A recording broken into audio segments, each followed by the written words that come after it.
آج جو سب سے بڑا مسئلہ ہے کہ آج اگر جس طرح ہم جا رہے ہیں ابھی مزید اور مہنگائی آنے والی ہے. ابھی یہ جو روپیہ گرا ہے، حال ہی میں جو روپیہ ابھی اور گرا ہے، اس کا بھی اور امپیکٹ پڑے گا. اور بھی تیل اور پٹرول اور مہنگے ہونے لگے اور یہ مزید اور ہم دلدل میں دھستے جائیں گے. تو اس کا حل کیا ہے؟ میں آج اصل میں اپنی، کیونکہ یہ الیکشن ہماری کیمپین شروع ہونے لگی ہے، تو میں پہلے اب آپ کو بتاتا ہوں کہ راستہ کیا ہے اس میں سے نکلنے کا. قوم آج یہ پوچھ رہی ہے کہ اگر تحریک انصاف آتی ہے تو ہم کیا کریں گے، ہم کیسے قوم کو اس مشکل وقت سے نکالیں گے. سب سے پہلے جب تک اس ملک کے اندر ایک گورنمنٹ نہیں آتی جو ایک پبلک مینڈیٹ لے کے آئے، جو پبلک کی ووٹ سے آئے، جو پبلک جس پہ اعتماد کرے. پہلا تو اگر ملک کو اب اس دلدل سے نکالنا ہے، پہلے تو وہ گورنمنٹ چاہیے جس کے ساتھ پاکستان کی قوم کھڑی ہو، اور وہ صرف الیکشن سے آ سکتی ہے. میں یہ امید رکھ رہا تھا کہ جب 2 صوبوں کے اندر الیکشن اب سپریم کورٹ نے کہہ دیا اور وہ ہوں گے انشاءاللہ 30 اپریل کو، تو میں امید یہ رکھ رہا تھا کہ اتنی ان میں عقل آ جائے گی کہ بجائے 60% پاکستان میں الیکشن ہو، جنرل الیکشن کر دیں. اس سے ملک میں، کیونکہ جنرل الیکشن ہوگا تو ملک کے اندر استحکام آئے گا. کیونکہ جو بھی ہم کریں گے، جب تک ایک گورنمنٹ، ایک پاکستان کے اندر نیشنل الیکشنز ہو کے ایک گورنمنٹ نہیں آتی تو سیاسی استحکام نہیں آنے لگا. اور وہ سیاسی استحکام الیکشنز میں آئے گا اور اس کے بعد معاشی استحکام آئے گا. تو پہلا قدم تو یہ ہے کہ الیکشنز کروا کے ایک گورنمنٹ آئے پبلک کا مینڈیٹ لے کے، جو 5 سال کے لیے آئے، اور اس کے ساتھ اس کو عوام اس کے اوپر اعتماد رکھے کہ یہ مسئلے حل کرے گی. پھر یہ پہلا قدم ہے اس دلدل سے نکلنے کا. کیونکہ اس سے کیا ہوگا؟ اس سے ایک عوام کے اندر اعتماد آ جائے گا کہ اب یہ گورنمنٹ 5 سال کے لیے آ گئی. ہمیشہ یہ یاد رکھے کہ معیشت کے لیے سرٹنٹی، انگریزی کا لفظ ہے سرٹنٹی. جب تک لوگوں کو یہ اعتماد نہیں ہوتا کہ میں اگلے 2 3 4 5 سال تک یہی رہے گی حکومت، یہی پالیسیز رہیں گی، جب تک یہ اعتماد نہیں ہوتا، جو بزنس مین ہے، جو انویسٹر ہے، وہ پیسہ اپنا نہیں لگاتا. کیونکہ انویسٹر ہمیشہ سب سے زیادہ ایک ایسی چیز ہے جو سب سے زیادہ موسم کو دیکھ کے گھبراتا ہے کہ آگے کیا ہوگا. کیونکہ اس نے آج پیسہ لگانا ہوگا تو وہ پیسے کے اوپر جب اس کی آمدنی واپس آنی ہے تو وہ ٹائم لگتا ہے. تو اس کے لیے سب سے زیادہ سیاسی استحکام چاہیے، اور وہ تب آتا ہے الیکشن سے، جب ایک ملک میں ایک سٹیبل گورنمنٹ آئے. تو پہلا قدم تو یہ ہے کہ اس وقت پاکستان کے لیے نمبر 1 چیز یہ ہے کہ ہم پولیٹیکل سٹیبلٹی لے کے آئیں. تو اس کے لیے الیکشنز کی ضرورت ہے. دوسری چیز، اب میں آپ کو بتا رہا ہوں کہ ہم نے اس میں سے نکلنا کیسے ہے. یہ جدھر ہم پہنچ گئے ہیں، جدھر یہ امپورٹڈ حکومت نے اس ملک کو آج پہنچا دیا، اپنے تو پیسے انہوں نے سارے کرپشن معاف کروا لی ہے، لیکن اب آگے تو ان کے پاس اب کوئی راستہ رہا ہی نہیں ہے. یہ تو جو بھی جب سے آئے ہیں جو باتیں کہتے رہے ہیں، وہ ملک تو مزید اور نیچے جاتا رہا. بڑا شور مچایا تھا کہ 200 سے میں نیچے لے کے جاؤں گا ڈالر کو. تو ڈالر تو آج جس طرح حالات نظر آ رہے ہیں وہ تو 300 پہ پہنچنے لگا. اور اس کے جو اثرات، پھر سے میں کہہ دوں کہ جب ڈالر، جو عام لوگوں کے میں بتا رہا ہوں کہ جب ڈالر 300 کا پہنچ جائے، یا ابھی بھی جو 280 کا پہنچ گیا تقریباً، تو اس کا مطلب سب سے بڑی چیز تیل مہنگا. تیل کا مطلب ڈیزل اور پٹرول مہنگا، پھر بجلی مہنگی. تو یہ تو پھر جو چیز آپ باہر سے لے کے آتے ہیں وہ سب چیزیں مہنگی، اور اس سے پھر ٹرانسپورٹ مہنگی. تو وہ ساری مہنگائی شروع ہوتی ہے جب آپ کا روپیہ گرتا ہے. باہر سے جو آپ چیزیں امپورٹ کرتے ہیں وہ ساری مہنگی ہو جاتی ہیں، اور جو سب سے بڑا امپیکٹ پڑتا ہے اس کا، وہ گھروں کے اوپر تب پڑتا ہے کہ جب بجلی، پٹرول، گیس سب مہنگے. دوسری چیز دیکھیں، اس کے لیے اگر ہم نے اب پاکستان کو جو حالات اب آ گئے ہیں اور جو سارے باہر کے جو ادارے ہیں جن کو موڈیز ہے یا یہ جو فچ ہے، یہ جو فیصلہ کرتے ہیں کہ ملک کی معیشت کی حالت کیا ہے، تو وہ جو فیصلہ کرتے ہیں کہ ملک میں کتنی سکت ہے، اس کی معیشت آگے بڑھ سکتی ہے یا یہ نیچے جا رہی ہے، تو وہ سارے اداروں نے آج پاکستان کو نیچے لے گئے ہیں کہ ڈیفالٹ کرنے لگا۔ ڈیفالٹ کا مطلب کہ جو ہم نے قرضے لیے ہوئے ہیں وہ اب واپس نہیں کر سکتے، ہمارے پاس آمدنی نہیں ہے وہ قرضے واپس کرنے، کیونکہ ہماری جو معیشت ہے وہ سکڑتی جا رہی ہے۔ گروتھ ریٹ کم ہونے کا مطلب معیشت کا سکڑنا۔ آپ مثلا مسئلہ اس وقت میں پھر آپ کو پہلے سمجھا دوں کہ مسئلہ کیا پاکستان کا۔ پاکستان کا مسئلہ یہ ہے کہ جو ملک میں ڈالرز آتے ہیں وہ کم ہیں اور جو ملک سے باہر ڈالرز جاتے ہیں وہ زیادہ ہیں۔ تو اس کا مطلب کیا ہوتا ہے کہ ہمارا ڈالر کے اندر خسارہ ہو جاتا ہے، جس کو کرنٹ اکاؤنٹ ڈیفیسٹ کہتے ہیں۔ جب یہ خسارہ ہو جاتا ہے ڈالر کا تو وہ روپے کے اوپر پریشر پڑنا شروع ہو جاتا ہے اور روپیہ گرنا شروع ہو جاتا ہے۔ اور وہی جو میں نے آپ کو، جب روپیہ گرتا ہے تو ساری چیزیں مہنگی ہو جاتی ہیں، غربت بڑھ جاتی ہے ملک میں۔ اور ملک میں جب روپیہ آپ کا گرتا ہے تو ملک کی آمدنی گر جاتی ہے۔ تو مثلا اب 100 روپیہ ڈالر مہنگا ہو گیا، اس سے کیا ہوا؟ اس سے ہماری پاکستانی، اگر آپ کے بینک میں پیسے پڑے ہوئے ہیں روپیوں میں تو وہ 100 روپے، اگر آپ کا 300 روپیہ پڑا ہوا ہے تو اس میں سے 100 روپیہ کم ہو گیا، اس کی یعنی خریدار کی پاور کم ہوگی۔ لیکن اگر آپ نے یہ جو سارے باہر سے امپورٹڈ گورنمنٹ ہے، ان کے تو سارا پیسہ باہر پڑا ہوا ہے، ان کے تو ڈالرز میں پیسے پڑے ہیں، ان کی پراپرٹیز میں فیئر بینک اکاؤنٹ سارے ڈالرز میں ہیں، تو ان کو مزید 100 روپے کا فائدہ ہو گیا۔ تو پاکستانی غریب ہو گئے اور یہ جو باہر سے چوری کر کے پیسہ باہر لے جاتے ہیں ان کی دولت میں اضافہ ہو گیا۔ تو سب سے جو میں یہ دوسرے پوائنٹ آپ کو کہنے لگا تھا کہ سب سے امپورٹنٹ اب چیز کیا ہے اس وقت، اس مشکل جو ہم آگے دیکھ رہے ہیں، اس سے اگر ہمیں نکلنا ہے تو ایک ملک کو یونائٹ ہونا پڑے گا، ہمیں متحد ہونا پڑے گا۔ یہ جنگ اب یہ ایسی نہیں لڑی جائے گی کہ گورنمنٹ آئی اور کوئی گورنمنٹ سمجھے کہ وہ اکیلی لڑ سکتی ہے۔ عوام کو ساتھ کھڑا ہونا پڑے گا، اداروں کو ساتھ کھڑا ہونا پڑے گا، سب کو متحد ہو کے اس کا مقابلہ کرنا پڑے گا۔ اور جب بھی دنیا کے اندر کسی قوم کے اوپر مشکل وقت آتا ہے، آپ دنیا کی تاریخ دیکھ لیں، آپ اور تو اور مثال دوسری جنگ عظیم میں 2 ملک مکمل طور پہ تباہ ہو گئے، جرمنی اور جاپان، لیکن 10 سال میں پھر کھڑے ہو گئے، کیونکہ وہ قومیں تھیں، انہوں نے مل کے مقابلہ کیا، سب اکٹھے ہوئے، ادارے سب نے فیصلہ کیا کہ ہم نے پھر سے اپنے پیر پہ کھڑا ہونا ہے اور کھڑے ہو گئے۔ جب قوم اکٹھی ہو جاتی ہے اس کے لیے کوئی چیز ناممکن نہیں ہوتی۔ قوم جب فیصلہ کر لیتی ہے کہ ہم نے اپنے پیر پہ کھڑا ہونا ہے، ایک غیرت مند ملک بننا ہے، کسی کے سامنے ہاتھ نہیں پھیلانا، جب اس میں خودداری آ جاتی ہے وہ پھر قربانیاں دیتی ہے۔ اور مشکل وقت سے نکلنے کے لیے ہمیشہ قربانیاں دینی پڑتی ہیں۔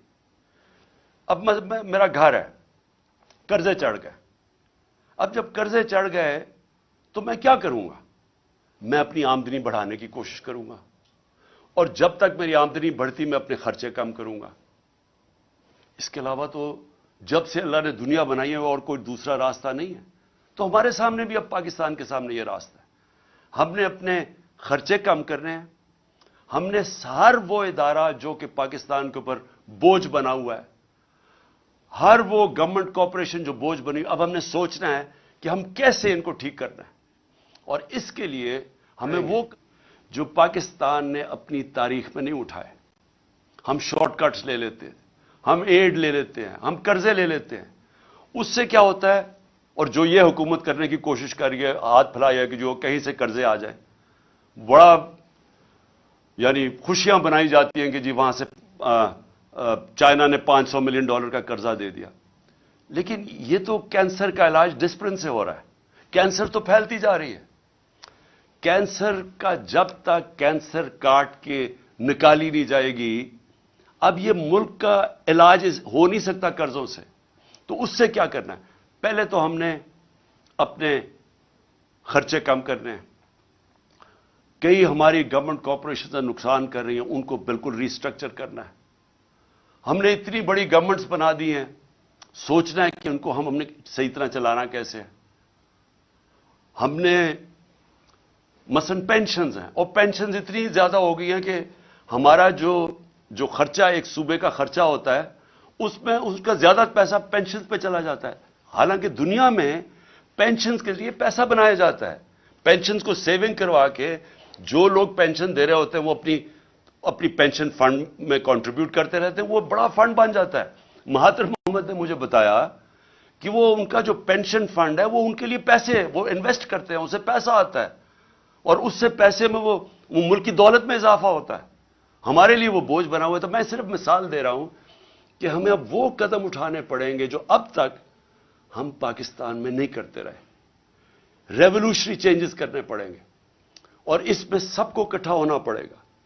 ہم سارے جو ادارے ہیں سب کو فیصلہ کرنا پڑے گا کہ اب یہ راستہ ہے ہمارا, اور ہم سب نے اس راستے پہ جانا ہے. آمدنی کیسے بڑھے گی؟ ایکسپورٹس بڑھانی پڑیں گے. یعنی اس ملک میں اب ڈالر لانے پڑیں گے. وہ کون کون سے طریقے ڈالرز لانے کے لیے؟ ایکسپورٹس. آج تک کسی نے توجہ ہی نہیں دی ایکسپورٹس کے اوپر. جو ساری دنیا میں ملک آگے بڑھے ہیں, چائنا آگے بڑھا ہے, ایسٹ ایشین ٹائیگرز آگے بڑھے ہیں, وہ ساروں نے اپنی ایکسپورٹس کے اوپر زور دیا ہے. ہم نے کبھی توجہ ہی نہیں دی کسی نے. ہم جب آئے تھے تو پچھلے 5 سال ہمارے پہلے export to G D P ratio وہ نیچے چلی گئی تھی, بجائے پازیٹو ہونے کے نیچے آ گیا تھا, کیونکہ کسی کی توجہ ہی نہیں ہے ایکسپورٹس کے اوپر. تو سب سے پہلے تو دولت میں اضافہ کرنے کے لیے, اپنے ملک کی دولت اضافہ کرنے کے لیے سب کو سمجھانا پڑے گا کہ ہر چیز جو پاکستان ایکسپورٹ کر سکتا ہے, ہمارے ساری گورنمنٹ کے اداروں نے پورا مل کے ان کی مدد کرنی ہے کہ وہ ایکسپورٹ زیادہ کریں. ابھی آپ ایکسپورٹر سے, جب میں پرائم منسٹر تھا تو ان سے پوچھتا تھا تو وہ آتے ساتھ ہی بتاتے تھے کہ کتنی رکاوٹیں ہیں ان کے راستے میں, کہ ہماری گورنمنٹ کی کتنی رکاوٹیں ہیں ان کے راستے میں ایکسپورٹ کرنے کے لیے. تو پہلے تو یہ سمجھ لینا کہ جب تک ہم ایکسپورٹس کے اوپر ساری قوم مل کے انکریج نہیں کرے گی, ایکسپورٹرز کو پرائزز نہیں دیں گے, ان کو ہم ریکگنائز نہیں کریں گے, ان کو وی آئی پیز نہیں بنائیں گے, تب تک یہ ملک اب اس دلدل سے نہیں نکل سکتا. اس کے علاوہ, ایکسپورٹس کے علاوہ اور کون سی چیزیں ہیں جو ڈالر لا سکتی ہیں؟ پہلے تو سوچیں اور کون سی چیز ڈالرز ہمارا خرچہ بچا سکتی ہے. ہم مثلا پام آئل امپورٹ کرتے ہیں, ہم نے کیوں نہیں سوچا کہ اور کیا طریقے ہیں کہ ہم پام آئل کی اپنی امپورٹ کم کر سکیں. ہم نے پختونخوا کے اندر 2013 کے بعد ایک پورا زیتون کی پوری پلانٹیشن کرنی شروع کی, اور آج وہ انقلاب آ چکا ہے زیتون کا. اور زیتون کے اتنے ہم نے اب وہ لگا دیے ہیں, جنگل بنا دیے ہیں کہ انشاءاللہ تھوڑی دیر کے بعد ہم زیتون ایکسپورٹ کر سکیں گے. لیکن یہ ہمیں سب پہلے چیزیں سوچنی چاہیے تھی, کیونکہ جب بھی پاکستان کا آپ آگے دیکھیں گے تو سارا وقت ہمیں سوچنا ہے کہ ڈالرز اس ملک میں کیسے آئیں گے. کون سی ایسی مثلا ٹورزم ہے. سوئٹزرلینڈ صرف ٹورزم سے 60 سے 80 ارب ڈالر کماتا ہے ٹورزم سے. ہمارا جو پہاڑی علاقہ ہے, یہ جس کو ہم ناردرن ایریاز کہتے ہیں, وہ دگنا ہے سوئٹزرلینڈ سے, اس سے زیادہ خوبصورت ہے. لیکن ہم تو کوئی پیسہ نہیں کماتے اس سے, کیونکہ ہم نے کسی نے سوچا ہی نہیں ہے. ہمارے جو اس ملک میں صاحب اقتدار, ہماری ایلیٹ, وہ ساری گرمیاں تو گزارتی ہے جا کے انگلینڈ میں اور یورپ میں چلی جاتی ہے. کسی کو پتہ ہی نہیں ہے کہ ہم کس طرح کی, اللہ نے ہمیں کس طرح کی نعمتیں دی ہوئی ہیں جو ہمارے ہیں. تو ہم نے کبھی سوچا ہی نہیں ہے اس کا. تو ایکسپورٹس بڑھانا, ٹورزم, پھر جس طرح میں نے کہا پام آئل, زیتون, ہر چیز وہ جو ہم باہر سے امپورٹ کرتے ہیں پاکستان میں ہر کچھ ہم اگوا سکتے ہیں. ہم نے کبھی اس کے اوپر نہیں سوچا. ہمارا سارا تقریباً کتنے 100 کلومیٹر کا ہمارا سمندر ہے, ادھر ہم سارا پام آئل اگا سکتے ہیں, کبھی کسی نے سوچا نہیں. پھر ہم کیسے, جو اصل اب چیلنج ہے میں آپ کو سنوں کہ انویسٹمنٹ لے کے آنی ہے پاکستان میں, ہم کیسے انویسٹمنٹ لا سکتے ہیں. میں آپ کو ہندوستان 6-6.5 گنا بڑا پاکستان سے ہے. پچھلے سال پاکستان میں جو انویسٹمنٹ آئی ہے 2022 میں $2 ارب. ہندوستان میں کتنی انویسٹمنٹ آئی ہے؟ $75 ارب. ہم جب تک ایک ملک میں انویسٹمنٹ ہی لے کے آئیں گے ہماری دولت کے اندر پھر بھی اضافہ نہیں ہوگا, کیونکہ انویسٹمنٹ جب ڈالرز میں آئے گی ہمارا جو ریزروز ہے ڈالر کے بڑھیں گے. ہمیں یہ مسئلہ نہیں آئے گا جو آج آیا ہوا ہے کہ ہمارے ریزروز ہی ختم ہو گئے, ڈالر ختم ہو گئے, روپیہ گر رہا ہے, مہنگائی بڑھ رہی ہے. کوئی پاکستان میں آج سرمایہ کاری کرنے کے لیے کیوں نہیں تیار؟ کیونکہ وہ ڈالر ہی خرید لے, اس کو ضرورت کیا جب روپیہ گر رہا ہے. باہر سے بھی کسی کو اعتماد نہیں ہے. تو تب جب انویسٹمنٹ جب تک پاکستان میں ہم نہیں لے کے آئیں گے صحیح معنی میں ہماری دولت میں اضافہ نہیں ہوگا. ہم نے ٹیکنالوجی زونز بنائے, ہم نے ایکسپورٹ زونز بنائے, ہم نے خاص طور پہ یہ بنائے اس لیے کہ جو باہر سے ہمارے ملک میں انویسٹ کرنا چاہتا ہے ادھر ہم نے ان کے لیے کنسیشنز دی, ہم نے ٹیکس بریکس دیے تاکہ وہ آئیں اور یہاں انویسٹ کریں. بدقسمتی سے جو ہمارا سب سے ہمسایہ چائنا وہ 2 سال بند ہو گیا کرونا کے اندر. جب کرونا آیا تو چائنا کے اندر تقریباً آنا جانا مشکل ہو گیا, ان کے کوارنٹین کے اتنے مشکل لاز تھے. تو وہ ہم نے وہ 2 سال مس کر دیے. لیکن فیوچر کے اندر ٹیکنالوجی زونز اور ایکسپورٹ زونز جو ہم نے مختص کیے ہوئے علاقے, ان کے اندر جس طرح چائنا جب آگے بڑھا تھا تو اس نے انوائٹ کی تھی انڈسٹری جو ان کی ایکسپورٹ زونز کے اندر آ کے انہوں نے پھر ایکسپورٹ شروع کی, اور اسی طرح چائنا کی یہ 30-35 سال پہلے انہوں نے کی اور آج کہاں سے کہاں پہنچ گئے. تو ایکسپورٹ زونز ہیں, ٹیکنالوجی زونز, اور ٹیکنالوجی کی اب ذرا میں ٹیکنالوجی یہ دیکھیں, آئی ٹی ایکسپورٹس. ہم نے ان کی پہلی دفعہ آئی ٹی کی مدد کی, جو آئی ٹی کی کمپنیز تھیں ہم نے ان کو انسینٹیوز دیے, تو ہماری 75% ایکسپورٹس بڑی آئی ٹی کی, اور بدقسمتی سے آ کے اس حکومت نے وہ ختم کر دیے جو انسینٹیوز دیے ہوئے تھے. ہندوستان کی آئی ٹی کی صرف ایکسپورٹس $150 ارب ہے جو وہ آئی ٹی ایکسپورٹس کرتی ہے. تو ہمارے پاس ایک ینگ پاپولیشن ہے, نوجوان آبادی ہے, ہمارے پاس بڑے آرام سے اگر ہندوستان کر سکتا ہے ہم کم از کم $20-30 ارب تو ایکسپورٹ کر سکتے ہیں. کبھی کسی نے توجہ نہیں دی, تو اس کے اوپر ہم زور لگا رہے ہیں اور ہم نے آخری 2 سال کوشش بھی کی. لیکن یہ جو میں انویسٹمنٹ کی پہلے بات کر رہا ہوں, دیکھیں یہ کیسے انویسٹمنٹ آئے گی پاکستان میں؟ ہمیں ایک ماحول بنانا پڑے گا.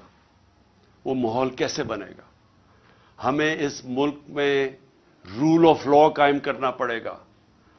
اگر اب پاکستان نے آگے بڑھنا ہے تو یہ جو میں انصاف کی تحریک 26 سال پہلے چلائی تھی, یہ آپ سمجھ جائیں کہ جس ملک کے اندر انصاف ہے, قانون کی حکمرانی ہے, وہ ملک ترقی کر جاتے ہیں, وہ خوشحال ہے. جن ملکوں کے اندر جنگل کا قانون ہے, بنانا ریپبلکس ہیں, جس کی لاٹھی اس کی بھینس ہے, وہ جتنے مرضی آپ وسائل ان ملکوں میں قائم رکھ دیں وہ ملک آگے نہیں بڑھ سکتے. میں یہ بار بار آپ کے سامنے یہ کہتا رہا ہوں کہ جو مدینہ کی ریاست میرے نبی صلی اللہ علیہ وسلم نے بنائی تھی اس کی بنیاد عدل اور انصاف تھا. اللہ اس لیے حکم کرتا ہے کہ ان کے سنت پہ چلو, سیکھو کہ انہوں نے وہ دنیا کے سب سے عظیم لیڈر تھے, انہوں نے وہ کام کیا جو دنیا میں کسی انسان نے نہیں کر سکا. انہوں نے اس ملک کو کہاں سے, اب مدینہ کو دنیا کی امامت کی وہاں سے اٹھ کے ان لوگوں جن کی حیثیت کوئی نہیں تھی. تو سب سے پہلے مدینہ میں عدل اور انصاف قائم کیا. آج اب دنیا اٹھا کے دیکھ لیں, جن ممالک کے اندر رول آف لا ہے وہ خوشحال ہیں, اور جن ممالک کے اندر جس طرح ہمارے آج حالات ہیں کہ این آر او مل جاتا ہے. کیوں نہیں جی, کس یورپین ملک میں کبھی سنا ہے این آر او کسی کو ملتا ہوا؟ کبھی امریکہ میں سنا ہے, سوئٹزرلینڈ میں سنا ہے, کبھی سنا ہے کہ آپ چوری کریں, ملک کی دولت چوری کرو اور آپ کہیں جی میں قانون سے اوپر ہوں؟ اس کو جنگل کا قانون کہتے ہیں. کبھی سنا ہے اپنے پاکستانی آپ کے باہر ہیں, 1 کروڑ پاکستانی باہر بیٹھا ہوا ہے, کبھی ان سے پوچھیں کہ یورپ, انگلینڈ, امریکہ, ناروے, آسٹریلیا, کبھی قبضہ گروپ کا نام سنا ہے؟ کبھی کوئی طاقتور کمزور کی زمین پہ قبضہ کر سکتا ہے؟ کیونکہ انصاف ہے وہاں. کیوں آپ کے لوگ یہاں سے پوری ہر قسم کی کوشش کرتے ہیں باہر جانے کے لیے؟ ابھی مجھے افسوس ہوا، ہماری ایک ہاکی پلیئر تھی، ترکی سے جاتے ہوئے اٹلی، وہ ان کی کشتی ڈوب گئی، اس میں پتہ نہیں کتنے 26 پاکستانی بھی ڈوب گئے، اور وہ ہماری ہاکی پلیئر بھی ڈوب گئی. تو کیوں سوچا کہ کیوں اتنے لوگ چانس لیتے ہیں؟ ہر روز آپ پڑھتے ہیں کہ وہ کشتیوں میں جانے کی کوشش کر رہے ہیں یورپ میں، اور وہاں راستے میں ڈوب جاتے ہیں. کیوں جاتے ہیں؟ وہاں پیسے تو کوئی بانٹ نہیں رہا. ان ملکوں کے اندر انصاف ہے. انصاف کا مطلب کیا ہے؟ کہ میں اگر محنت کروں گا مجھے محنت کا پھل ملے گا. وہ ایسے ملک ہیں جب آپ، جس کو آج ایک لفظ استعمال کیا جاتا ہے، level playing field. Level playing field تب آتی ہے جس ملک کے اندر رول آف لا ہوتا ہے، انصاف ہوتا ہے. جب ایک ملک کے اندر انصاف ہوتا ہے لوگوں کو تحفظ ملتا ہے، ان کے جس کو فنڈامنٹل رائٹس کہتے ہیں، بنیادی حقوق کو ان کے ملک کا قانون حفاظت کرتا ہے ان کی. جب مجھے پروٹیکشن ملتی ہے تبھی میں آزاد ہوتا ہوں، اور آزاد لوگ ہی بڑے کام کرتے ہیں. تو جو بنیادی چیز انصاف دیتا ہے وہ آزادی دیتا ہے، وہ ایک انسان کو لیول پلئنگ فیلڈ دیتا ہے. وہ پھر اس جدھر انصاف ہوتا ہے ادھر انویسٹمنٹ جاتی ہے، لوگ ادھر جا کے اپنی فیکٹریاں لگاتے ہیں کیونکہ ان کو تحفظ ہوتا ہے، ان کو ایک قانون، ایک ملک کی عدالتوں پہ اعتماد ہوتا ہے کہ میں اگر یہاں سرمایہ کاری کروں گا تو مجھے حفاظت ملے گی. تو جب ایک ملک کے اندر ایک اسمالر، اور ملک کی جو ریڑھ کی ہڈی ہوتی ہے وہ اسمال اور میڈیم انڈسٹری ہوتی ہے، جو میڈیم چھوٹی صنعتیں ہوتی ہیں، وہ سب سے زیادہ لوگوں کو روزگار بھی دیتی ہیں اور وہ ریڑھ کی ہڈی ہوتی ہے. تو جب ایک ملک کے اندر انصاف نہیں ہوتا، کانٹریکٹ انفورسمنٹ نہیں ہوتی، عدالتیں ان کو تحفظ نہیں دیتی، جو پالیسیز پریڈکٹیبل نہیں ہوتی، آگے یعنی آج ایک قانون بنا کل دوسرا بنا، آج ایک ٹیکس کا نظام ہے کل دوسرا بنا، اس ملک کے اندر سب سے پہلے جو کچلے جاتے ہیں وہ چھوٹی صنعتیں ہیں، اسمال اور میڈیم انڈسٹری. اور جب ایک ملک میں انصاف، کانٹریکٹ انفورسمنٹ، لوگوں کو تحفظ دیتے ہیں، وہ پھر ترقی کرتے ہیں ملک، ادھر خوشحالی آتی ہے. شیر شاہ سوری کی اگر آپ کہانی پڑھیں، وہ ہندوستان کا سب سے عظیم، ایک بڑے بڑے ہندوستان کے حکمرانوں میں سے ایک شیر شاہ سوری تھا. تو اس کی اگر اس کی جب زندگی پڑھیں تو شروع کدھر سے ہوا تھا؟ اس کے باپ کی جاگیر تھی، باپ نے اس کو کہا کہ جاگیر سنبھالو. یہ بہار کے اندر جاگیر تھی. اس نے وہ جاگیر کے اندر سب سے پہلے کام کیا؟ اس نے جو بڑے بڑے ڈاکو تھے ان ساروں کو ختم کیا. اس نے اپنے جاگیر کے اندر قانون کی حکمرانی قائم کر کے لوگوں کو تحفظ دیا. جو سارے ارد گرد کی جاگیروں کے جو صنعت کار تھے، جو سرمایہ کار تھے، وہ سارے اس کی جاگیر میں آ گئے. انہوں نے وہاں جا کے پیسہ لگانا شروع کر دیا، وہ سب سے خوشحال ہو گئی. ادھر سے شیر شاہ سوری کا نام اوپر آیا.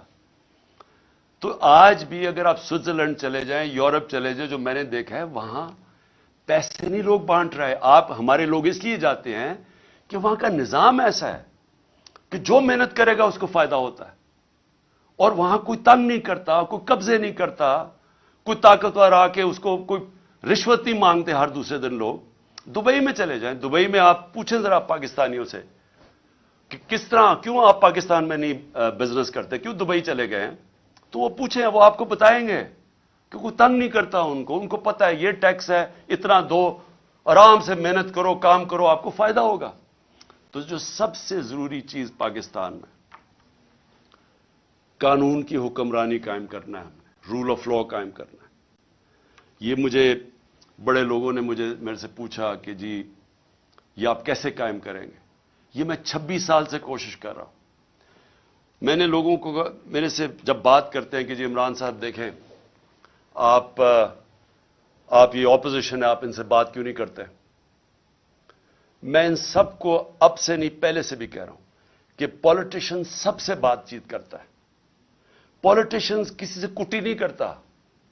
پولیٹیشینز کا کام ہوتا ہے سب سے بات کر کے اپنے موقف کے ارد گرد لانا، یا ان کی بات سننا، اپنی سننا، اور پھر کوئی بیچ میں کوئی گراؤنڈ پہ پہنچنا.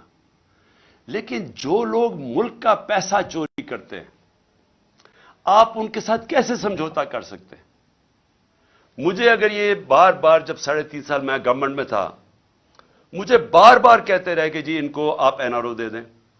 جنرل باجوہ نے کہا کہ ان کو این آر او دے دو. وہ جب میں ان سے بات کریں, ہم نے فیٹف کا بل پاس کرنا ہے, وہ کہتے جی این آر او دے دو. میں این آر او نہیں دے سکتا, کیونکہ میرا پیسہ انہوں نے نہیں چوری کیا, پیسہ عوام کا چوری کیا ہے. میں کون ہوتا ہوں کہ عوام کا پیسہ ان کو معاف کر دوں؟ اور جب آپ ان کو معاف کرتے ہیں تو باقی چوروں کو کیوں پکڑتے ہیں؟ پھر جیلوں میں بیچارے غریب لوگ کیوں پھنسائے ہوئے ہیں؟ میں سب سے بات کرنے کے لیے تیار ہوں, سب سے سمجھوتا کرنے کے لیے تیار ہوں, کیونکہ جو آگے پاکستان کے حالات ہیں, میں پھر سے کہہ رہا ہوں کہ ساری قوم کو مل کے ان کا مقابلہ کرنا پڑے گا. میرے اوپر قاتلانہ حملہ ہوا, مجھے پتہ ہے کس نے حملہ کیا. میرے اوپر حملہ ہوا, میں معاف کرنے کے لیے تیار ہوں ملک کی خاطر, کیونکہ ہمارے نبی صلی اللہ علیہ وسلم نے, جن کے ہم امتی ہیں, انہوں نے جب فتح مکہ ہوا تو انہوں نے جن لوگوں نے ان کے اوپر ظلم کیا تھا, انہوں نے سب کو معاف کر دیا. نیلسن منڈیلا نے اسی سنت پہ چلتے ہوئے, کیونکہ وہ تو رحمت العالمین ہے نا, وہ تو سب انسانوں کے لیے ایک رحمت بن کے آئے تھے. تو نیلسن منڈیلا نے جب 27 سال جیل میں گزارے, جب وہ باہر نکلا تو اس نے سب کو معاف کر دیا جنہوں نے اس کے اوپر ظلم کیا تھا. اور اس نے یہ کہا کہ ٹروتھ اینڈ ریکنسیلیشن, بس یہ سچ بول دو کہ آپ نے یہ ظلم کیا ہے تو ہم آپ کو معاف کر دیتے ہیں. ساؤتھ افریقہ کو بچا گیا, وہاں خون خرابہ ہونا تھا. آج بھی پاکستان جدھر کھڑا ہے اس وقت ملک کو اکٹھا ہونا ہے. تو میرے لیے, میں اپنی اگر ذات کے لیے پالیٹکس کر رہا ہوتا تو میں بھی کہاں جی اس کو میں نہیں چھوڑوں گا تو اس سے میں بدلہ لوں گا تو فلانے سے لوں گا. یہ میری ذات کی بات نہیں ہے, یہ ملک کی بات ہے. اور ملک آج ادھر کھڑا ہے. پاکستان کی تاریخ میں اتنا برا وقت پاکستانیوں پہ نہیں آیا. اس وقت جو اندازہ یو این ڈی پی اندازہ لگا رہی ہے کہ 1 کروڑ لوگ غربت کی لکیر سے نیچے چلے جائیں گے. ایک اندازے کے مطابق 50 لاکھ لوگ ان کو وہ بھوکے رہ جائیں گے, جو آج کل حالات ہے. تو ہم سب کی ذمہ داری ہے کہ اپنے ملک کے لوگوں کی جو اس وقت مشکل حالات میں ہیں, جو مہنگائی میں وہ حالات ہیں جو کبھی پاکستان میں نہیں تھے, ہمیں ان کو سامنے رکھنا ہے, اپنی ذات کے اوپر نہیں آنا. ان کے لیے ہمیں ملک کو اکٹھا کرنا ہے. ہم نے آگے اس ملک کو پیر پہ کھڑا کرنا ہے تو شروع ادھر سے ہوگا جدھر ایک سارے ادارے مل کے اب فیصلہ کریں. عدلیہ, ہماری عدلیہ کا بہت بڑا رول ہے. جوڈیشل ریفارمز چاہیے. ہم اپنی عدلیہ کے اندر ریفارمز کریں تاکہ انویسٹر آئے. سب سے زیادہ پاکستان کا اثاثہ میرے پاکستانیوں یاد رکھیں اوورسیز پاکستانی ہیں. یہ جو آپ کے تقریباً 1 کروڑ پاکستانی باہر بیٹھا ہوا ہے, ان کا پیسہ ڈالروں میں کمایا جا رہا ہے. یہ اتنا بڑا اثاثہ ہے کہ ہم تھوڑی عقل استعمال کر لیں, ملک میں ماحول ٹھیک کر دیں, جس کو کہتے ہیں انویسٹمنٹ انوائرمنٹ ٹھیک کر دیں, ایز آف ڈوئنگ بزنس کر دیں. ہم ان کے لیے رکاوٹیں کم کر دیں. ہم اپنی بیوروکریسی کو, سول سروس کو, اپنی عدلیہ کو, اپنی فورن مشنز جو بیٹھی ہوئی ہیں, ہماری جو فورن ایمبیسیز ہیں, سب کو لگا دیں کہ ہم نے ان کو سہولتیں دینی ہیں پاکستان میں, تاکہ یہ اب پاکستان میں سرمایہ کاری کریں. آپ کو اندازہ نہیں کہ اس ملک میں کتنا پیسہ آ سکتا ہے. جو ہم تھوڑے تھوڑے ڈالرز کے لیے ذلیل ہو رہے ہیں دنیا میں, ایک دفعہ بیرون ملک پاکستانیوں کے لیے ہم ماحول بنا دیں, اس ملک میں اتنا پیسہ آ سکتا ہے, ڈالرز آ سکتے ہیں کہ ہمیں کبھی آئی ایم ایف کے پاس جانا نہ پڑے. آپ کو میں ابھی بلومبرگ, ایک وہ میگزین ہے بلومبرگ, اس میگزین کے اندر, کیونکہ دنیا کے اندر دنیا کے جو ملک ہیں ان کی معیشت کے اوپر وہ کامنٹ کرتی ہے. دبئی میں, ذرا یہ غور سے سنیں, دبئی میں 20,000 پاکستانی 20,000 پاکستانیوں نے پراپرٹیز خریدی ہیں 10.4 ارب ڈالر کی. ہم آئی ایم ایف کے پیچھے ہمارا پروگرام تھا 6 ارب ڈالر کا, ہم نے 3 ارب ڈالر لیے تھے اپنے دور میں. ہم اس کے لیے اپنی آزادی بھی کھو بیٹھتے ہیں, اپنی عزت بھی کھو بیٹھتے ہیں. صرف 20,000, یاد رکھیں 1 کروڑ پاکستانی باہر ہے, 20,000 پاکستانیوں نے دبئی میں 10.4 ارب ڈالر کی پراپرٹی خریدی ہے. تو وہ پہلے تو پوچھے وہ دبئی میں کیوں خرید رہے ہیں, اور وہ تو یہاں سے پیسہ باہر جا رہا ہے نا. ہمیں پتا ہے کہ یہاں بڑے بڑے جو بدقسمتی سے یا طاقتور لوگ جو یہ پیسہ چوری کرتے ہیں وہ سارا باہر بھیج دیتے ہیں. یہ جو سارے مے فیئر کے فلیٹ اور یہ سارا یہاں کا چوری کیا ہوا پیسہ گیا ہوا ہے. تو میں تو صرف دبئی کی بات کر رہا ہوں, میں تو یورپ کی نہیں بات کر رہا, میں امریکہ کی نہیں بات کر رہا, میں انگلینڈ کی بات نہیں کر رہا, لندن میں کتنی پراپرٹیز ہے پاکستانیوں کی اس کی بات نہیں کر رہا, میں تو صرف دبئی کی بات کر رہا ہوں. سوچیں پاکستانیوں کا یہ تو ملک سے باہر پیسہ جا رہا ہے. یہ سوچ لیں کہ ان 1 کروڑ پاکستانیوں میں سے اگر 5 لاکھ پاکستانی فیصلہ کریں پاکستان میں سرمایہ کاری کرنے کا, میں آپ کو یقین دلاتا ہوں کہ پاکستان کے ڈالر کا مسئلہ حل ہو جائے گا.